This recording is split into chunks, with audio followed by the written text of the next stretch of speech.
First thing my mother asked after I got out of the hospital wasn't whether I could walk without getting dizzy. It wasn't whether I was eating. It wasn't even whether I was alive. She asked if I still had access to my savings account, family. I remember staring at the message on my phone and thinking there had to be another text coming. Some explanation, some context. Maybe she'd sent it by mistake. Nothing came. Just that one question sitting there on the screen. And the strange part? Family. That wasn't even the moment I realized my family didn't care about me. That realization happened 18 days earlier, in a hospital room with a broken television, a dying man across the hall, and a nurse who accidentally told me something she thought I already knew. Family. But before I get there, you need to understand something. My family never treated me badly, at least not in the obvious way. Nobody screamed at me, nobody hit me, nobody threw me out of the house. If you met us at a barbecue, you'd probably think we were normal, family. Maybe even close. That's what made it so difficult to see what was happening. Because neglect wrapped in politeness can look a lot like love, especially when you're the one being neglected. I was the older sibling. I am 34 years old, accountant, family. Predictable life, predictable job, predictable future. My younger sister, Madison, was the opposite. Madison was the family event. Every achievement became a celebration. Every problem became a family emergency. Every decision became everyone's business. Family. When she got accepted into college, my parents hosted a party. When I got promoted, my dad said, "That's good," then changed the subject. Little things. Thousands of little things, the kind you convince yourself don't matter, until one day they all matter at once. Family. 3 months before everything happened, Madison got engaged. The entire family lost its mind. Wedding planning became a full-time occupation. Group chats, venue tours, cake tastings, color palettes. I wish I were exaggerating. Family. At one point, my mother called me during work to discuss napkin colors. Napkin colors. Meanwhile, I had been dealing with health issues for almost a year. Nothing dramatic at first. Just exhaustion, ramen, chest pain, shortness of breath. Family. I kept putting off appointments, like most people do. Work was busy. Life was busy. Everything felt more urgent than my own body. That turned out to be a mistake. The collapse happened on a Thursday. Not during something important. Not during a big moment. Family. Just while I was carrying groceries into my apartment. One second I was standing. The next second I was on concrete staring at the sky. I don't remember much after that. A neighbor found me. Ambulance, emergency room. Doctor speaking quickly, then surgery. Family. When I woke up, there was a tube in my arm and a machine making a rhythmic beeping sound beside my bed. The first thing I asked was whether someone had called my family. The nurse smiled. Yes. That answer comforted me for about 6 hours, then night came. Family. Nobody arrived. I wasn't worried. Families get delayed. People have responsibilities. I understood that. Then the next day passed. Still nobody. By day 3, concern started replacing confusion. By day 5, confusion started turning into embarrassment. Family. Because nurses kept asking when my visitors were coming. And every time I gave a different excuse. Traffic, work, schedules, distance. The truth sounded too pathetic to say out loud. One afternoon I watched an elderly woman across the hall receive visitors. Family. 7 of them children, grandchildren, friends. They took turns holding her hand. Someone brought flowers. Someone brought soup. Someone brought a blanket from home. When they left, her room felt warmer somehow. Mine felt colder. Family. And that should have been the hardest moment. It wasn't. The hardest moment happened on day 9. A nurse named Emily walked into my room carrying a small chocolate cupcake, 1 candle, no icing decorations, just a cupcake. She set it on the tray beside my bed. Family. Then she said, "I heard it's your birthday." I forgot it was my birthday, seriously. I had completely forgotten. Then she added something that crushed me. "I figured your family was celebrating later." The way she said it so casually, like it was obvious. Family. Like she couldn't imagine another possibility. I remember smiling and thanking her, then waiting until she left, then crying harder than I had since I was a kid. Because nobody from my family called, not one person, not even a text, not even Madison. Family. The wedding group chat, however, remained extremely active. I knew because my phone kept lighting up, new dress photos, new centerpiece ideas, new venue updates, hundreds of messages. Not one asking how I was doing. That should have been my first real warning. It wasn't. Family. A week later, something happened that changed everything. A doctor entered my room with a serious expression. Not an emergency serious. Conversation is serious. He explained that complications had developed, not life-threatening at the moment. Family. but serious enough that additional monitoring was necessary. Then he asked if I wanted a family present during future discussions. I said yes immediately. Of course I did. Who wouldn't? The doctor nodded, then paused, then asked a question. Family. When was the last time one of them visited? I opened my mouth. Nothing came out, because there had never been a first visit. The doctor looked uncomfortable. I looked worse. For the first time, I heard my situation from someone else's perspective. Family. And it sounded insane. I spent the rest of that night awake, listening to machines, thinking, remembering, replaying years of interactions. And suddenly dozens of memories started connecting, like puzzle pieces finally forming a picture. Every loan I'd given. Family. Every favor, every sacrifice, every holiday rearranged around Madison's schedule, every achievement minimized, every problem dismissed. It wasn't one event, it was a pattern. And patterns are difficult to argue with. By the way, where are you watching from? Family. I always find it interesting how people from completely different countries and cities somehow end up relating to the same kinds of family stories. Anyway, day 18 arrived, and with it came the moment that changed how I saw my family forever. Family. It happened because of a nurse, completely by accident.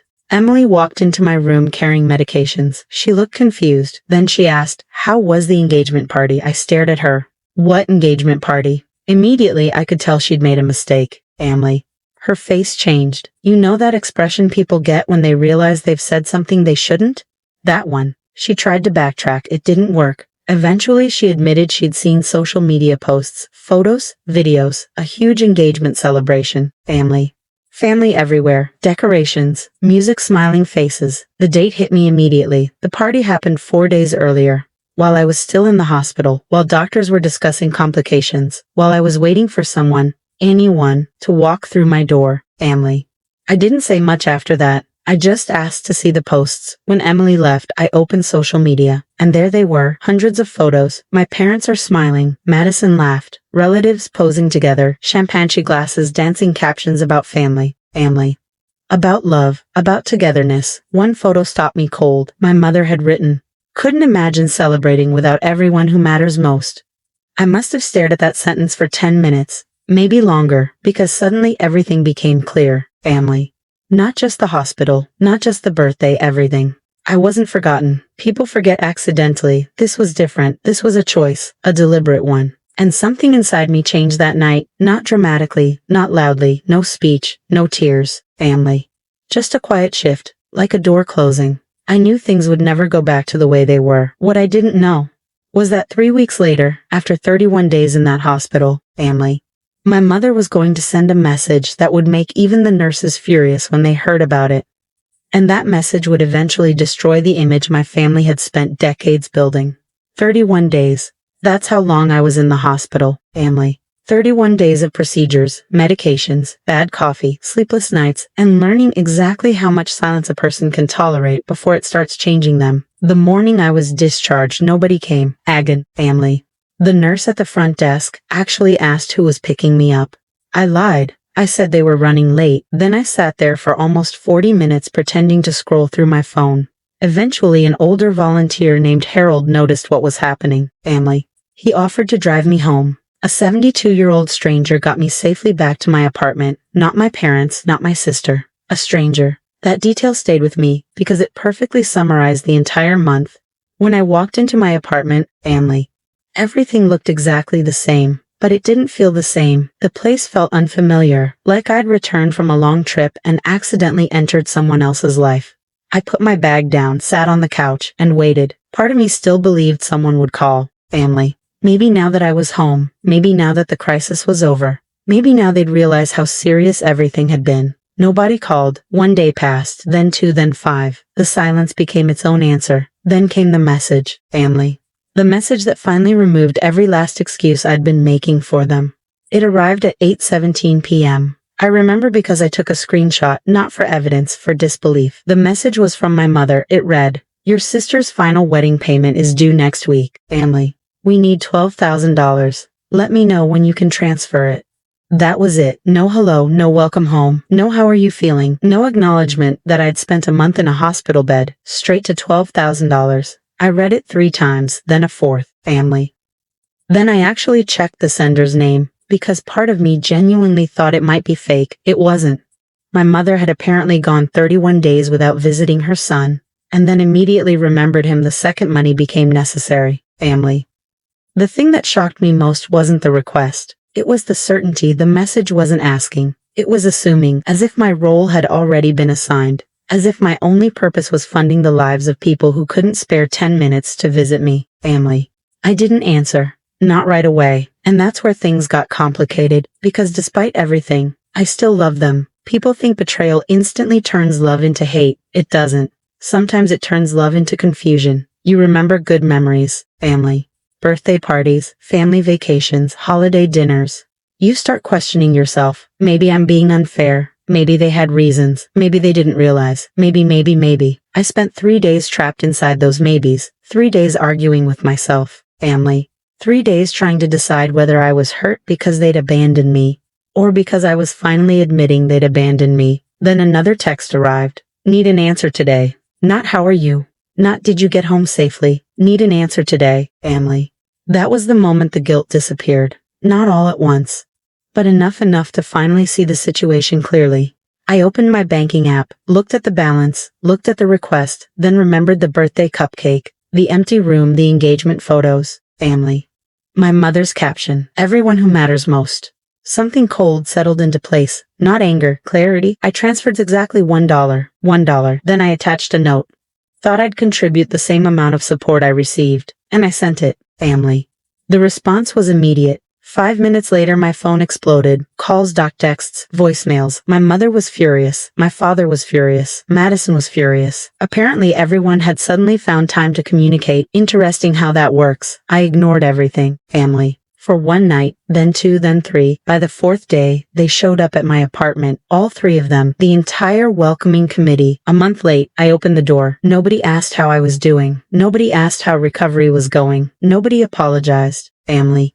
The conversation began with money and stayed there. That told me everything. My mother started talking first, about obligations, about family, about responsibility, the usual words people use when they want something, family. Then my father delivered the sentence that changed the entire conversation. Family is supposed to help each other. I remember staring at him, just staring, then asking a simple question. Who helped me? Silence, not one answer. Family.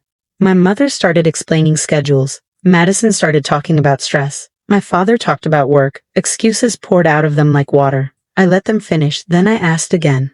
Who helped me? Another silence, this time longer, because there wasn't an answer. Family. There never had been, and for the first time in my life, I refused to rescue them from that discomfort. I just stood there, letting reality sit in the room. Eventually Madison snapped. She accused me of trying to ruin her wedding, family. And that's when something unexpected happened. I laughed, not because it was funny, because it was revealing. After everything that happened, she still believed she was the victim. That laugh made her even angrier. They left shortly afterward, family. But the story didn't end there. In fact, that's when it really started. Over the next week, relatives began contacting me. Aunts, uncles, cousins, people I hadn't spoken to in years, and they all seemed to know one thing. I had refused to help Madison, family. What they didn't know was why. The family version of events had conveniently skipped the hospital part. Apparently I was being selfish. Apparently I was jealous. Apparently I was punishing my sister over old grudges. Funny, nobody mentioned the 31 days. Family. Nobody mentioned the birthday. Nobody mentioned the engagement party. The truth had been edited, and that's when I received a phone call that changed everything. It came from my Aunt Denise, my mother's older sister. We'd never been especially close. Family. But her voice sounded different, uneasy. She asked if we could meet. When we sat down at a small cafe 2 days later, she spent almost 10 minutes avoiding eye contact. Then she said something I wasn't expecting. I don't think you know what everyone was told, family. Immediately, my stomach dropped, because suddenly I knew there was more. A lot more. Denise explained that throughout my hospitalization, family members had asked about me repeatedly. Relatives wanted updates. Some even wanted to visit. But every time, family. My mother gave the same response. He doesn't want visitors. According to her, I needed rest, privacy, space. She told everyone I specifically requested to be left alone. I couldn't even speak, because none of that was true. Not one word, family. Then Denise delivered the part that hit hardest. The engagement party had nearly been postponed. Several relatives felt uncomfortable celebrating while I was hospitalized. But Madison became upset, very upset, according to Denise, family. She didn't want her wedding events overshadowed, so my mother convinced everyone that I was recovering well and preferred not to make a fuss. I sat there staring at the table. A tiny crack in the wood suddenly became the most interesting thing in the room, family. Because if I looked up, I knew Denise would see exactly how much that hurt. The abandonment had been painful. This was different. This was intentional. The hospital room wasn't empty because people didn't care. It was empty because someone made sure it stayed empty, family. And I knew exactly who. That was the moment, the real point of no return. Not the dollar, not the text, not even the hospital. The realization that my loneliness had been managed, organized, packaged for someone else's convenience. Family. Something inside me closed forever that afternoon. Not my heart, my hope. The hope that there had been some misunderstanding there wasn't. And once that illusion died, I started noticing something else. A pattern. One that stretched back years, maybe even decades. Family. Because when I got home, I began digging through old financial records. At first I wasn't looking for anything specific. Then I found the first transfer, $3,000 to Madison. Then another, then another, then another. Wedding deposits, rent emergencies, family, car repairs, credit card problems, vacation shortages. Over and over and over again the numbers kept growing. And by the time I finished adding everything together, I nearly dropped my calculator. The total was just over $48,000, family. $48,000. And that's when I realized something. The $12,000 request wasn't unusual. It was simply the first time I'd said no, family. What I did next would eventually turn Madison's wedding into the most uncomfortable event our family had experienced in decades. And the worst part? I never raised my voice once. The wedding invitation arrived 3 weeks later, white envelope, gold lettering, family. Expensive, pretentious, and somehow completely on brand. I almost threw it away. Then I noticed something. My name wasn't handwritten. It wasn't personalized. It was printed, the same way you'd address a distant coworker. That tiny detail made my decision for me, family. I was going to attend, not because I wanted reconciliation, not because I wanted revenge, because for the first time in my life I wanted to see my family clearly. No excuses, no wishful thinking, just reality. The weeks before the wedding were surprisingly quiet, family. Nobody contacted me. Apparently the family had decided I was the villain now, which was fine. Villains are usually just people who stop accepting bad treatment. Meanwhile, I met with an attorney, not to sue anyone, not to create drama, just to organize records. Family. Transfers, loans, bank statements, max receipts, 12 years of financial support. Everything documented, everything real. The attorney looked through the paperwork and actually laughed. Not because it was funny, family. Because he couldn't believe how much money had moved in one direction. Your family has been treating you like a private bank. That sentence stuck with me, because it was true. And for years I'd called it love. The wedding day arrived warm and bright, family. One of those perfect days photographers dream about. The venue was beautiful, expensive too. As I walked inside, several relatives looked surprised to see me. A few even hugged me. And almost immediately I realized something strange. Family. Many of them genuinely thought I had chosen not to see anyone during my hospitalization. Exactly like Denise said, they'd been lied to. One aunt smiled and said, "We're so glad you're feeling better.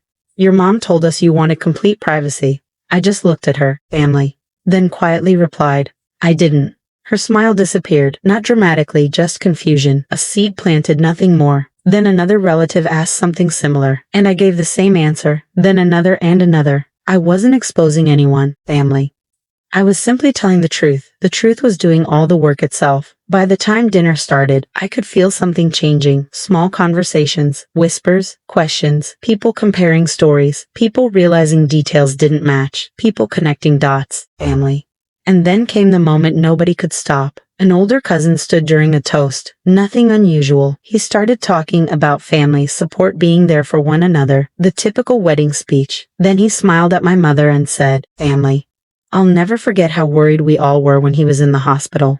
Thank goodness your family was by his side every day. Silence, immediate silence, the kind that feels physical because everyone at my table looked at me. And I didn't say anything, family. I didn't need to. My expression answered the question. The cousin noticed, then frowned.